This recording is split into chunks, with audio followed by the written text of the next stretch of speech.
Well, of course, God is there in the book of Job. He's there at the beginning and he's there at the end, but he's not there in the middle. And that's the problem, isn't it? So we're dealing in the book of Job not with the question of God's existence, we're dealing with the question of God's silence. But clearly they're related. So as far as the existence was concerned, that was the issue in Esther, and it was about coincidences, wasn't it? The coincidences of his word, of history, of nature. And we look at all those and we say, I cannot believe that there is any way other than that God is there. And we've all said that, and that's why we're here. There are times in discipleship when that faith is challenged, and then we need to go back to those coincidences and rediscover them for ourselves, I suppose, don't we? But there are times when we know that God is there, just as Job knew. That wasn't an issue for Job, whether God was there or not. The issue was why God didn't explain himself for what was happening to Job.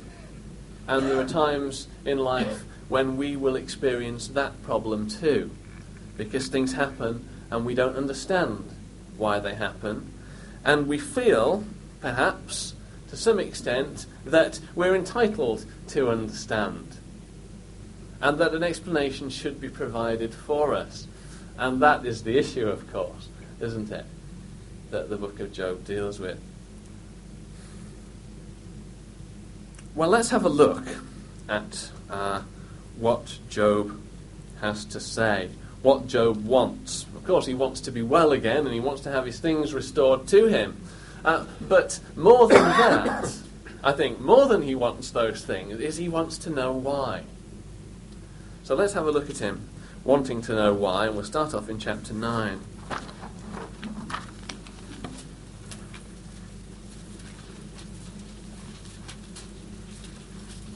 And we'll just quite quickly look at a few passages. Now, as you know, the book of Job is a very difficult book, and translators have quite a lot of trouble knowing how to translate some parts of it. And it's perhaps one of the places where the authorized version makes a less clear job of it. So we're going to have another version, and I've just picked the NIV, which I'm going to look at as well as having a look at the AV, just to give us a bit more clarity on what actually Job is saying. Let's have a look at verse 32 of chapter 9. For he, God, is not a man, as I am, that I should answer him, and we should come together in judgment. Neither is there any daysman betwixt us that might lay his hand upon us both. Let him take his rod away from me, and let not his fear terrify me. Then would I speak, and not fear him. But it is not so with me. So what we get a sense of here is what Job wants. He knows it can't be, but he wants it nevertheless. And what he wants is to meet God in court and to lay out his case. And for God to lay out his case. Now, of course, that doesn't happen. And we can't take God to court. But we can perhaps understand how Job feels in his frustration. Let's just to make that point, that's in verse 32, when he says, he's not a man as I am, that I should answer him, that we should come together in judgment. And NIV there, he is not a man like me, that I might answer him, that we might confront each other in court. And of course that's what coming together in judgment means in modern terms. And in fact, this is just one example of a theme that runs through Job's speeches, in which he uses forensic language, the language of the courtroom, the language of justice and judgment. Now, why does he use that language? Well, he uses it because that was part of his everyday experience. He was the greatest of the children of the East, after all, and he sat in the city gate as judge. And he was the sort of person that if you had a problem and there was no way that seemingly it could be resolved, you would go to him and he would know, because that was the sort of person he was. And the evidence for that comes out in his speeches. So he was used to this principle of judgment and of the courtroom setting. And so his language is riddled with that. And I suppose, as someone who works in investment, I might tend to see things in that language. And you might see it in the language of what you do and of what your sphere is.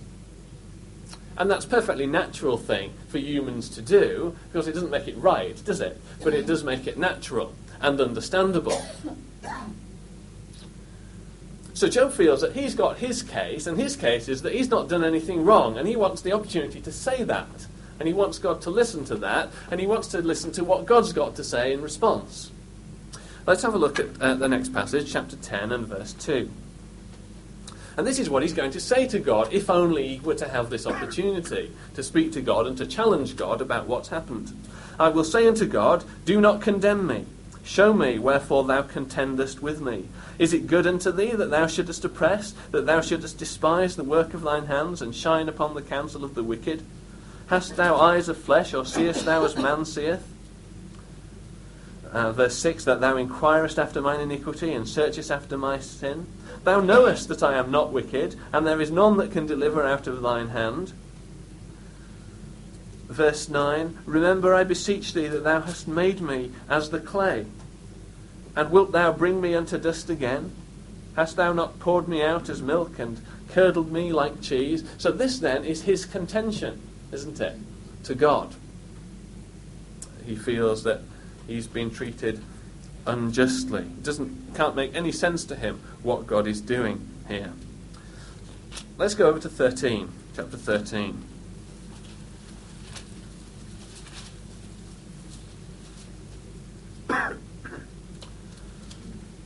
Verse 3. Surely I would speak to the Almighty, and I desire to reason with God. You can hear the language again there, can't you? In the AV, the NIV gives it like this. But I desire to speak to the Almighty and to argue my case with God. And verse 15. Though he slay me, yet will I trust in him, but I will maintain mine own ways before him. So he's prepared to die. And he knows that God has that power over him. And yet, he'll die knowing that he was a righteous man. Yet will I maintain my ways before him. And you can start to see something of what the problem is here then, can't you? Verse 20. He asks God to lay off him, if you like, so that he can speak. Verse 21, withdraw thine hand far from me, and let not thy dread make me afraid. Then call thou, and I will answer, or let me speak, and answer thou me. And then he goes on to make his case. Verse 26, for thou writest bitter things against me, and makest me to possess the iniquities of my youth. Again, as though God is writing by what he's done, God is implicitly, Job thinks, writing an accusation against Job. And it's again the same language of the courtroom that he's using.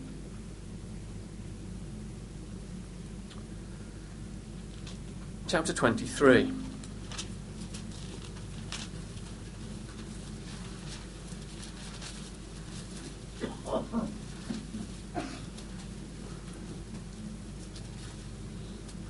Oh, that I knew where I might find him, that I might come even to his seat. I would order my cause before him, and fill my mouth with arguments. I would know the words which he would answer me, and would understand what he would say unto me.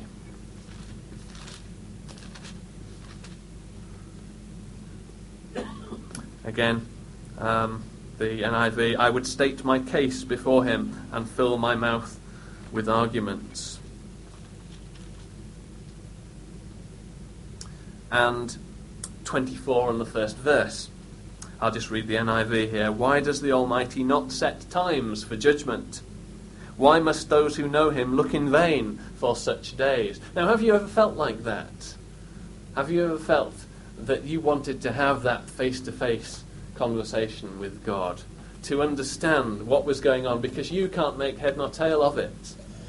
Well, I expect in some degree or other, most of us have felt like that.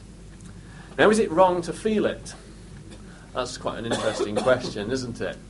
Well, it's better not to feel it, of course.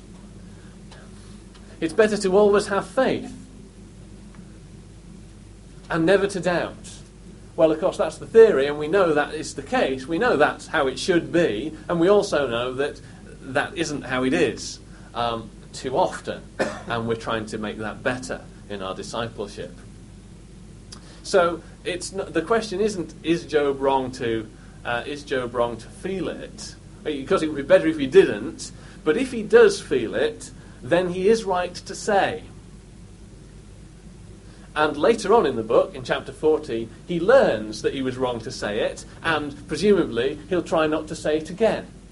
And hopefully we would do the same.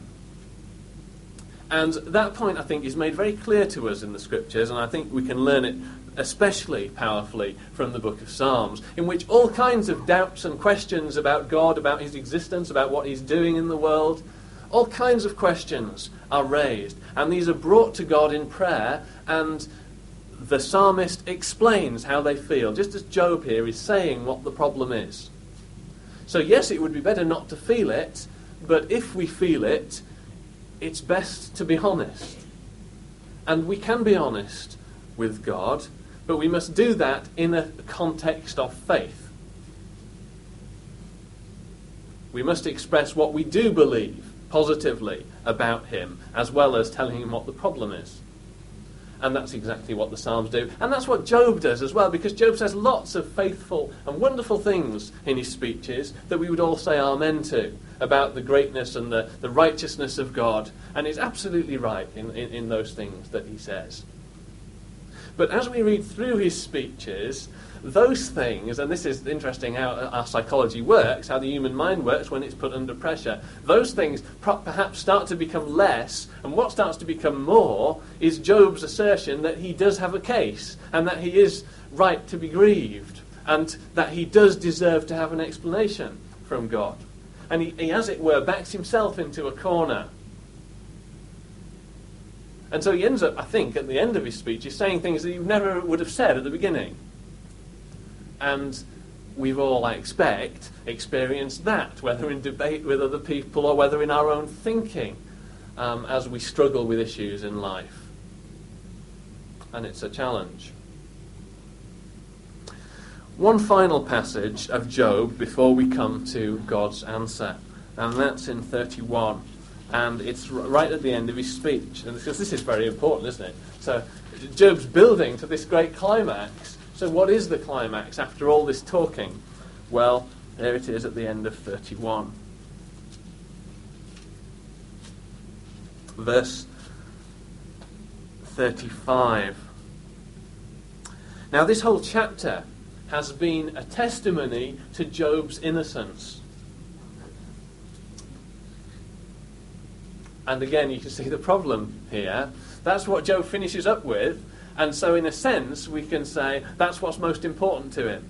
Because that's what you would do, isn't it? If you were presenting your case in court, you leave your best things because you want to leave those in the mind of the jury, I suppose.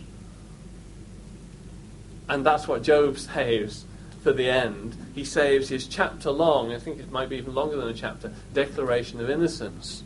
And verse 35, now he's wrapping up. Oh, that one would hear me. Behold, my desire is that the Almighty would answer me, and that mine adversary had written a book. Put it down on paper, just what the problem is. Surely I would take it upon my shoulder and bind it as a crown unto me. So Job is so confident that he's not done anything wrong, that he would take God's accusation and wear it on his head like a crown. And he might look a bit silly doing that, but you see how powerful it is. As an expression, as a testament to what he conceives to be his innocence. Verse 37, I would declare unto him the number of my steps. As a prince would I go near unto him. Is that how we approach God? If my land cry against me, or that the furrows likewise thereof complain, if I have eaten the fruits thereof without money, or have caused the owners thereof to lose their life, let thistles grow instead of wheat, and let cockle instead of barley. The words of Job are ended. So he's saying, and if I have done something wrong, and if this, my declaration of innocence, isn't the case, then let figs bear thorns and grapes thistles, effectively. And that's Job. That's him through. And this is from the most righteous man in the world at that time.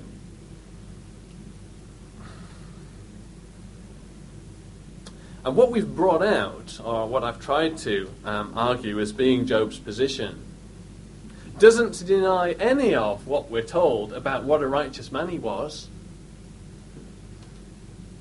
And yet, what his suffering has brought to the surface is that there are certain areas in which he's got things a bit out of perspective. And it's only by putting this great pressure upon him that God has brought this to the surface. And Job realizes of that, of course, when he says, as we read in chapter 40, I mean, how he changes his tune, doesn't he, in chapter 40 and verse 3. Then Job answered the Lord and said, Behold, I'm vile. What shall I answer thee? I will lay mine hand upon my mouth. Once have I spoken, but I will not answer. Yea, twice, but I will proceed no further. I've said too much already, he says. I realize now, and I'll be quiet in God's presence. And I'll listen to God, because God is there, and he is speaking. And so I'll stop talking now. So his very repentance indicates that there was a problem, and I've suggested some of what I think the problem was. So what is God's answer then when God finally does speak to Job? God's answer, of course, isn't an answer, is it? God's answer is that he is not answerable to Job or to any of us. And that makes him greater, doesn't it? God isn't at our beck and call to answer us when, in that way, when we summons him. He is a great God. And God's answer then is an answer, but not in any way the sort of answer that Job expected. Because what's happened is that because of his immense suffering, and of course, I'm sure many of us feel that had we been in that situation, we would have responded in a way that was far inferior to what Job did. So that's not a question. But what has happened is that Job has been increasingly centered upon himself and his own problem. And what God does, of course, is to say, forget your problem. Let's have a look at what's going on all the way round everywhere else in the world. And what do you understand about that, Job? Do you have even the first idea of the smallest portion of that? And of course, that's a rather embarrassing question, isn't it? Because he doesn't, and neither do we. And neither does the greatest scientist in the world, because they only know an incredible amount about that much of the entire 360 degrees of what there is in the world. That's how great God is. And so for Job then, it's about relativizing himself and God, isn't it? And God is so big, in fact, that sometimes we miss him because he's so big. And God's answer is to point out how big he is. And what he does then is he takes Job effectively on a whistle-stop tour of nature and the universe, doesn't he?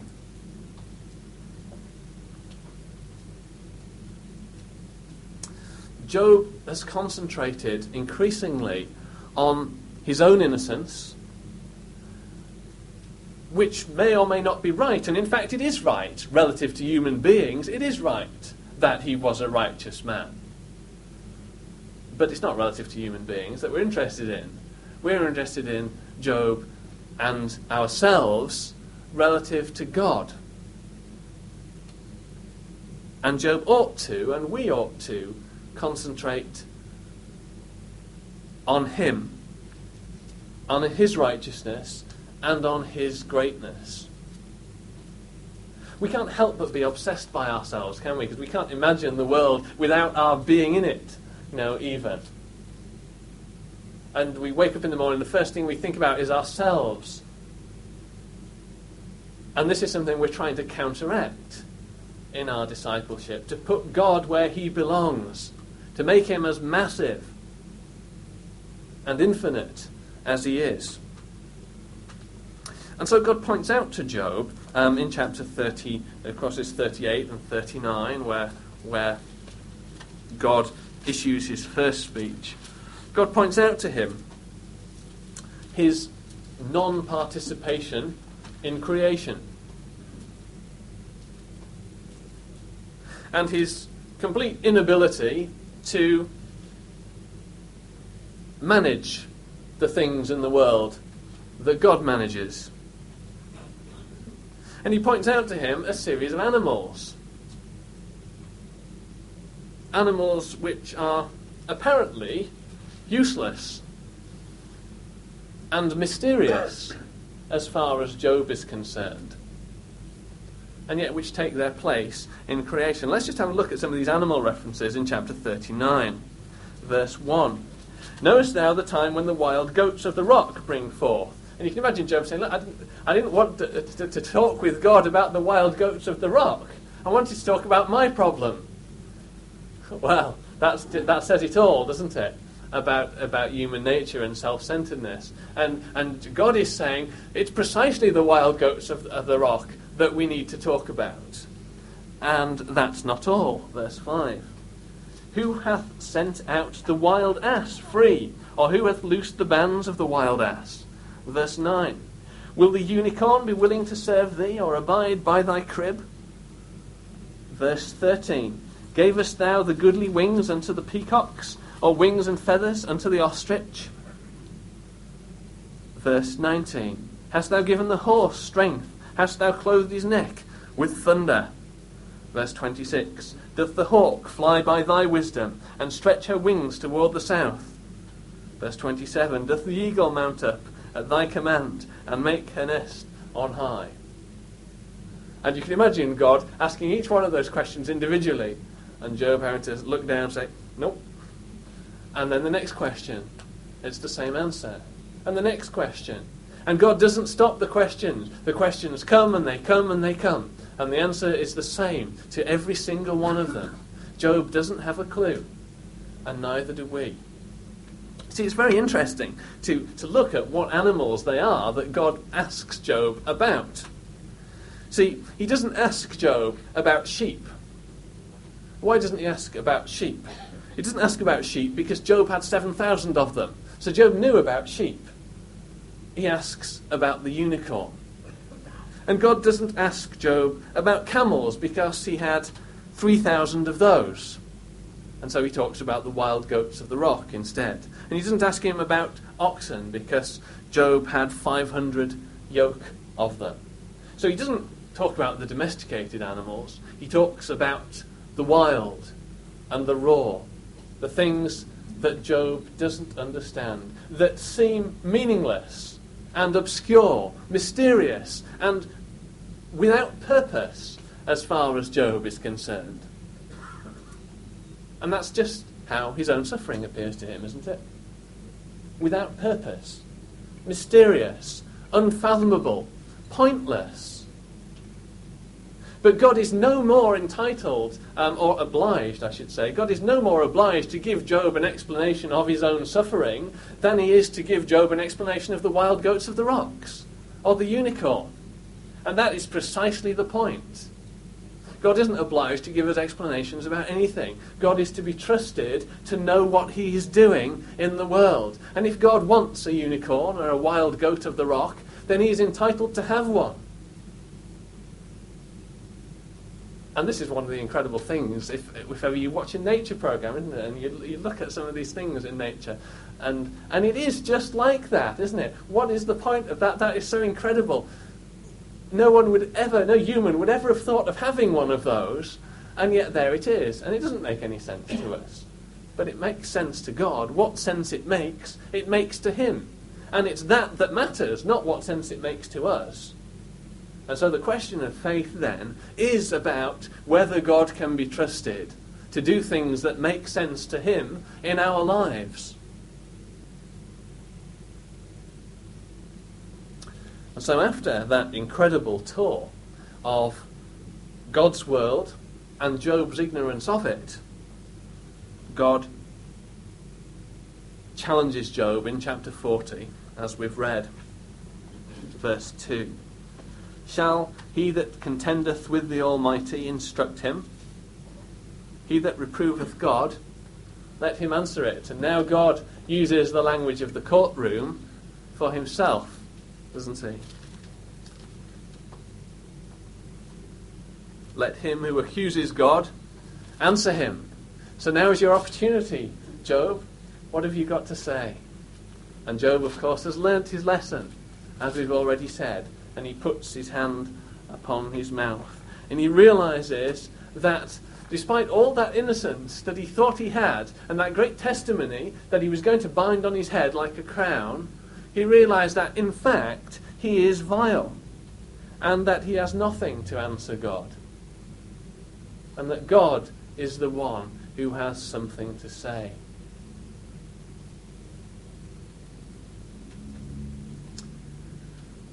So does God stop there? Does God say, well, okay then, Job, you've learnt the lesson? No, he doesn't stop there. He goes again, and God speaks a second time now, as we read in verse 6. So Job has finished speaking, but God has not. God has yet more to say. Then answered the Lord unto Job out of the whirlwind, and said, Gird up thy loins now like a man. I will demand of thee, and declare thou unto me. And this is, verbally, God is, as it were, shaking Job now, isn't he? And making sure this point has gone home. And it seems to me this is sarcastic on God's part. Gird up thy loins now like a man. I mean, that's great, isn't it? Like Job's going to have any chance in this debate with God, whether his loins are girded or whether they're not.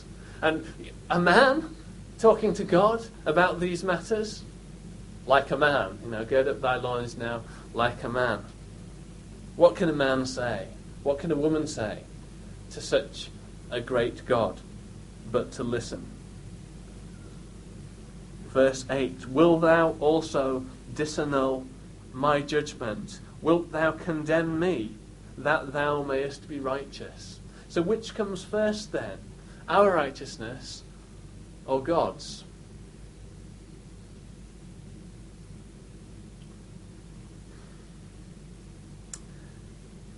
And then God goes on, of course, to talk about Behemoth and Leviathan. And that raises other questions, doesn't it, which we don't really have time to go into. Except to say that what's happening then now in the two speeches of God is in the first speech, what we had was a whistle-stop tour, wasn't it, like a landscape of the great multitude of God's works, which God understands, even though we don't, which set us in our context and help us see ourselves as we are in his sight. And then in the second speech, God now chooses two, and he focuses in on them in great detail. And There we get Behemoth and Leviathan. What are they? Well, of course, hippopotamus, the crocodile.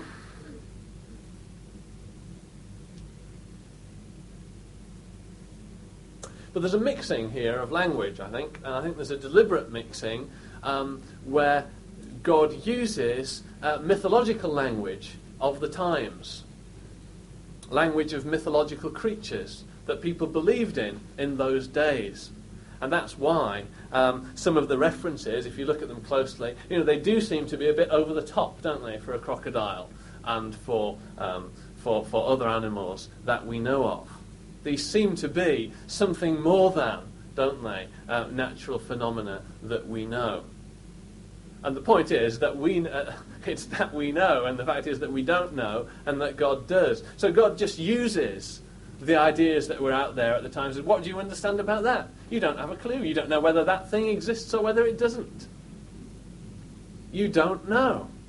And there's so much that we don't know, which makes God all the greater. And it's just like, I'm inclined to see it in a similar way to the way in which the Bible uses the language of the day about demons and so forth. So God talks about these incredible creatures of which Job has no experience.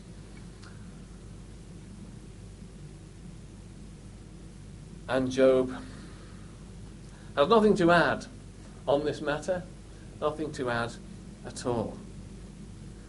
And the point then is that these things, these creatures, this behemoth and this Leviathan, become, as it were, a symbol of Job's suffering. Innocent suffering, from our point of view, is a hippopotamus or a crocodile or a mythological creature. It doesn't make any sense to us, and nor should we necessarily expect it to, although we might learn from it. And of course that's our responsibility to see if we can. And that's why there's a sort of paradox about Job, isn't there? Because there's a paradox in that in one sense it says innocent suffering can happen and God isn't entitled to give us an explanation and God knows what he's doing. And in another sense the book of Job says, well, actually it wasn't innocent suffering because Job did have a problem, an attitude problem that needed to be resolved. And the suffering actually brought that to light, and so the suffering did have a purpose. It wasn't a capricious act, a random act on God's part. It did have a purpose, and Job learnt from it incredibly.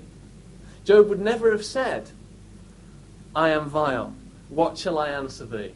At the beginning of the book. And yet at the end, he would. And so he's grown, hasn't he?